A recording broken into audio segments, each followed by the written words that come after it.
মই ভাবোঁ যে উপযুক্ত প্ৰশিক্ষণেৰে আজি দীক্ষান্ত সমাৰোহৰ পৰা সুখ্যাতিৰে ওলাই অহা এই জোৱানসকলে বন সুৰক্ষাত এক দায়িত্বপূৰ্ণ ভূমিকা গ্ৰহণ কৰিব।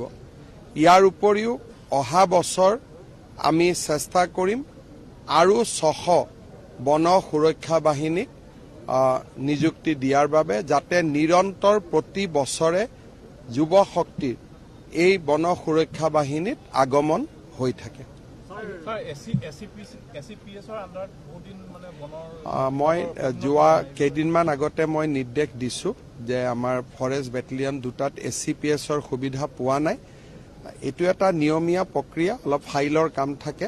মই যোৱা কেইদিনমান আগতে নিৰ্দেশ দিছোঁ যাতে সোনকালে ই কৰি দিয়া হৈ উঠে।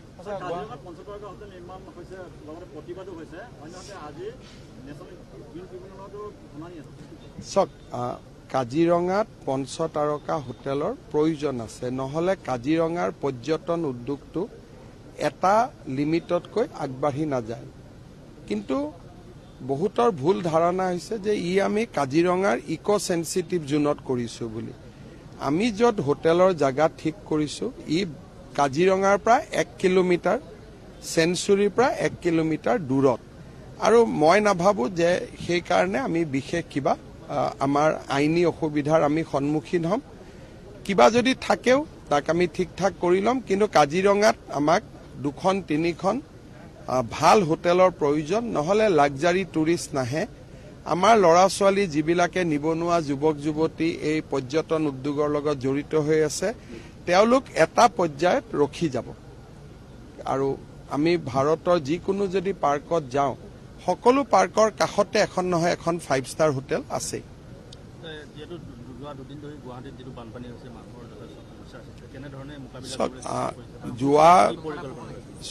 যোৱা পৰহি দিনাখন গুৱাহাটীত অভূতপূৰ্ব বৰষুণ হয়, আৰু গুৱাহাটীৰ আমি যিটো নলা নৰ্দমা আমি নিৰ্মাণ কৰিছোঁ, সেই নলা নৰ্দমাবিলাকে ইমান ডাঙৰ পানী ধৰি ৰখাৰ আমাৰ ক্ষমতা নাই। গতিকে বছৰত এনেকুৱা এটা বা দুটা দিনৰ আমি সন্মুখীন হওঁ, যি দুটা দিন আমাৰ নিয়ন্ত্ৰণৰ বাহিৰত গুচি যায়। যোৱা বছৰটোত যিমান বৰষুণ হৈছে তাৰ 25% বৰষুণ যোৱা পৰহি দিনাখন একেলগে হৈছে।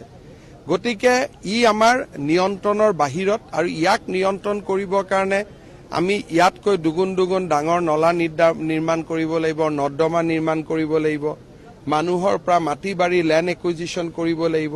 এটা প্ৰথম কথা। দ্বিতীয়তে, মেঘালয়ৰ পৰা পানী অভূতপূৰ্বভাৱে নামি অহাৰ কাৰণ হ'ল USTM ইউনিভাৰ্চিটি। তাত USTM ইউনিভাৰ্চিটিয়ে মেঘালয়ৰ গুৱাহাটীৰ খানাপাৰাত তেওঁলোকৰ ভৌগোলিক অৱস্থানৰ সুবিধা লৈ এটা বৃহৎ ডাঙৰ পাহাৰ তেওঁলোকে খান্দি পেলাইছে। কোনোবাই যদি USTM ইউনিভাৰ্চিটিত যায়, তেতিয়াহ'লে দেখা পাব যে গুৱাহাটীৰ 4-5খন পাহাৰ একেলগে তাতে গুৱাহাটী নহয়, মেঘালয় তাতে কাটি পেলোৱা হৈছে। এই USTM ইউনিভাৰ্চিটিখন আৰম্ভ কৰোঁতে অসম চৰকাৰে প্ৰতিবাদ কৰাৰ প্ৰয়োজনীয়তা আছিল। আগতে মেঘালয়ৰ পানী অসমত আহিছিল, লাহে লাহে আহিছিল। USTM ইউনিভাৰ্চিটি হোৱাৰ পৰা অভূতপূৰ্বভাৱে গুৱাহাটীত পানী নামি আহে।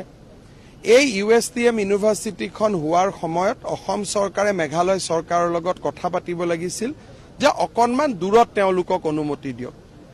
লগত এখন দিল্লী পাব্লিক স্কুলো হ'ল।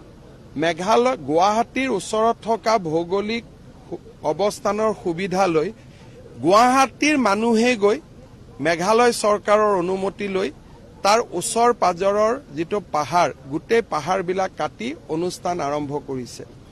বিষয়টো মেঘালয়ৰ মুখ্যমন্ত্ৰী ডাঙৰীয়াৰ লগত মই কথা পাতিম, বাট ডেমেজ ইজ অলৰেডি ডান। যি ডেমেজ হ'ব লাগিছিল তাক হৈ গ'ল। এতিয়া উপায় এটাই যে এই পানীখিনি আমি দীপৰ বিললৈ ডাইভাৰ্ট কৰি লৈ যাব লাগিব বা শিলখাকু বিললৈ ডাইভাৰ্ট কৰি লৈ যাব লাগিব। কিন্তু ডাইভাৰ্ট কৰি লৈ যোৱাৰ বাবে মাজেদি যদি নলা নৰ্দমা বনাওঁ, বহুত লেণ্ড একুইজিশ্যন লাগিব, যিটো আমাৰ আৰ্থিক ক্ষমতাৰ ভিতৰতো নপৰে।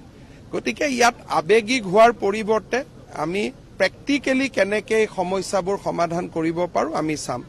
কিন্তু তাৰ লগতে আমি এটা কথাও চাব লাগিব যে বৰষুণ হোৱাৰ ট্ৰেফিক জাম ৰাতিলৈকে হৈছে, কিন্তু পানীটো 2-3 ঘণ্টাৰ ভিতৰত 75% এৰিয়াৰ পৰা ওলাইও গৈছে।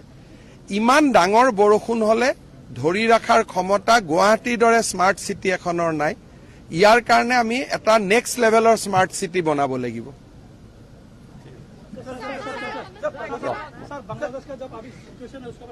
देखिए, बांग्लादेश में जो घटना घटी है ये हमारे लिए चिंतनीय है 2 एंगल से। एक तो अगर बांग्लादेश में ऐसा अशांति चले रहे तो कोई लोग भारत में आने के लिए उद्ग्रीव होगा, तो हमें सीमा को भी सुरक्षित करना है। साथ साथ में भविष्य में शेख हसीना का सरकार का समय में नॉर्थ ईस्ट का सारे उग्रवादियों को बांग्लादेश से हटाया गया था। हमारे लिए ये एक चिंता का विषय बना रहेगा कि दोबारा बांग्लादेश में नॉर्थ ईस्ट का उग्रवादियों का एक घाटी ना बने। मैं विश्वास करता हूं कि जो भी नया सरकार बनेगा, ये नया सरकार का साथ भारत सरकार निरंतर बातचीत करेगा और जो नॉर्थ ईस्ट का जो कंसर्न है इसको जरूर ध्यान में रखेगा। प्रधानमंत्री जी का कुशल नेतृत्व का ऊपर हम लोग का विश्वास है। हमारा जो भी नया डिस्पेंसेशन बांग्लादेश में आएगा वो सरकार का साथ बातचीत करते हुए प्रधानमंत्री जी जरूर ये निश्चित करेगा कि उत्तर पूर्व का उग्रवादियों का वहां सेफ हेवन दोबारा ना मिले।